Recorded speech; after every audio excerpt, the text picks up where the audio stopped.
many Ethiopians, specifically for children, adolescent girls, pregnant and lactating women, the issue of nutrition is very critical.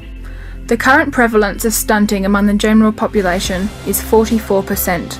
Stunting rates for the 4 major regions of Ethiopia are currently at 52% in Amhara, 51.4% in Tigray, 41.4% in Oromia, and 44.1% in the SNNP region.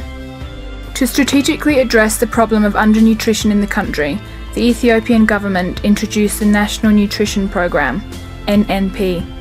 To support the government in addressing the problem, USAID initiated the Empowering New Generations to Improve Nutrition and Economic Opportunities, or ENGIN project.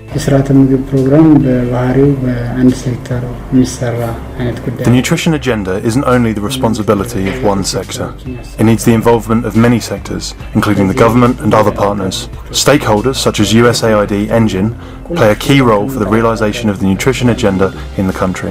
ENGIN is a 5-year project running from 2011 to 2016.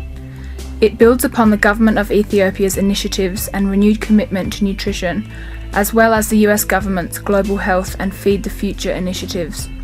The project is implemented in 83 productive and 17 non-productive waradas in 4 regions of Ethiopia: Amhara, Tigray, SNNPR and Oromia. ENGIN will benefit 3.1 million under 5 children, 500,000 pregnant and lactating mothers, 3.2 million women of reproductive age, and 2.7 million households. ENGIN's program areas include, among others, nutrition-specific interventions, nutrition-sensitive livelihood, pre-service education, gender, WASH, social and behavioural change communication, capacity building, and research activities.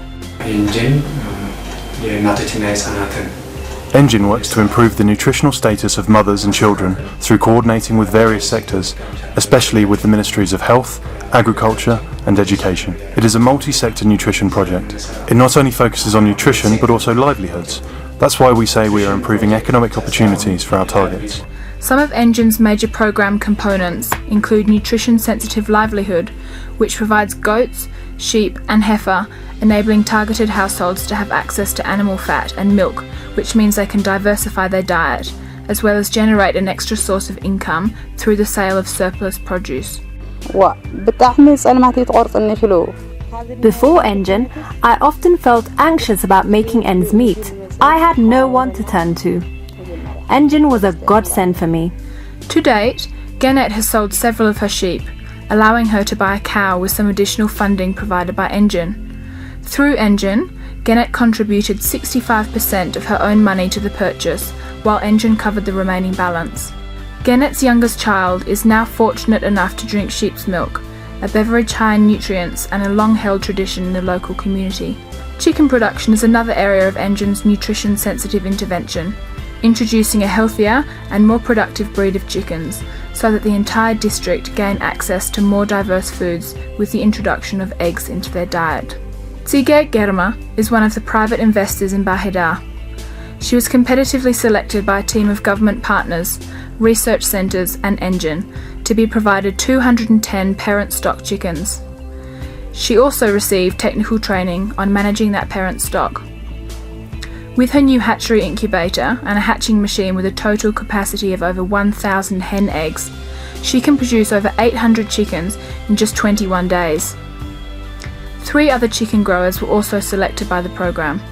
They received day-old chickens from the same source and have been able to prepare them for distribution within 3 months, targeting farmers selected by ENGIN. I was so motivated and encouraged by the support that I'm committed to expand the practice and help other farmers access improved breeds without having to travel far from their villages. Homestead gardening, as part of the livelihood interventions of ENGIN, provides training, seeds and tools so that rural families can provide a balanced diet for themselves and their families with the introduction of vegetables into their food intake. Tsige Gizao was selected with over 30 other beneficiaries in the area. Tsige was a daily labourer who struggled to make ends meet. That was before she was selected as an ENGIN target. I now grow a variety of vegetables in my garden, which I've started to consume myself, as well as incorporating them into the meals I cook for my children. Although we had various health partners, few were focused on nutrition. Therefore, the work being done on nutrition was very limited. As nutrition is an important component of the health extension package, it was also an element of the Ministry of Health's programs. However, when it comes to children and antenatal care, and also regarding health extension workers, many did not have counselling materials and there wasn't a depth of knowledge on nutrition. Therefore, we provided refresher training to the health extensions, held review meetings and support supervisions mentoring at health centres. As a result, many of the staff are now confident in providing the necessary services and counselling. For me, that's a really great achievement because it presents a sustainable way to build capacity.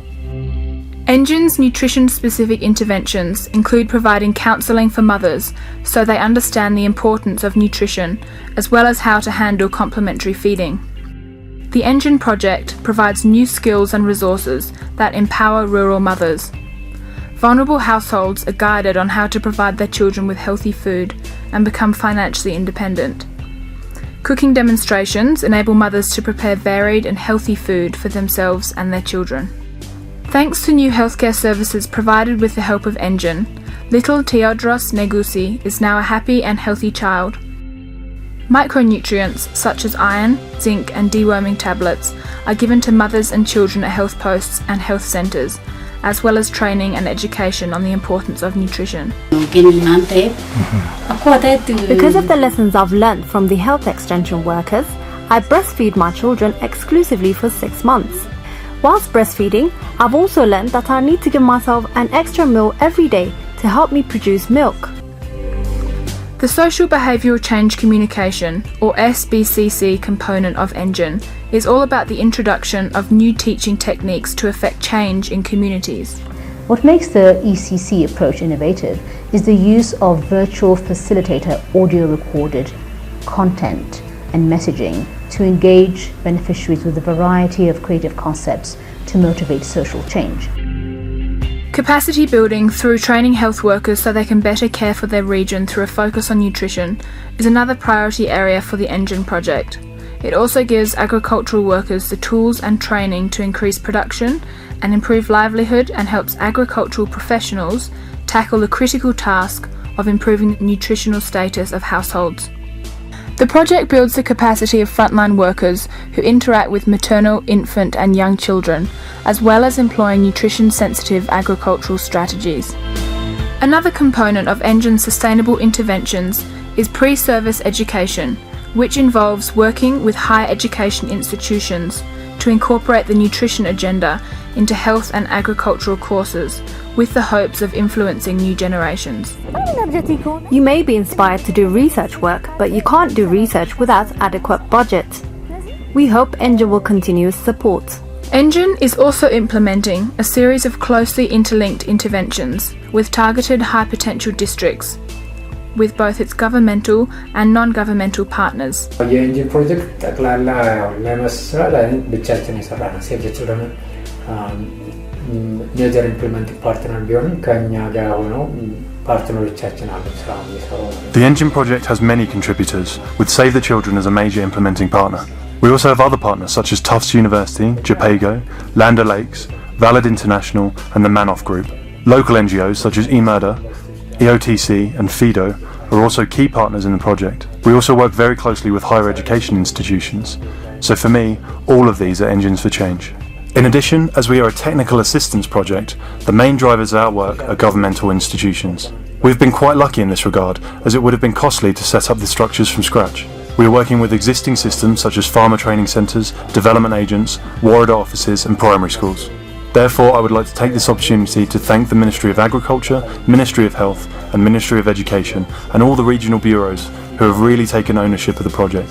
We've accomplished a lot together and it's my hope we will continue to bring about great results.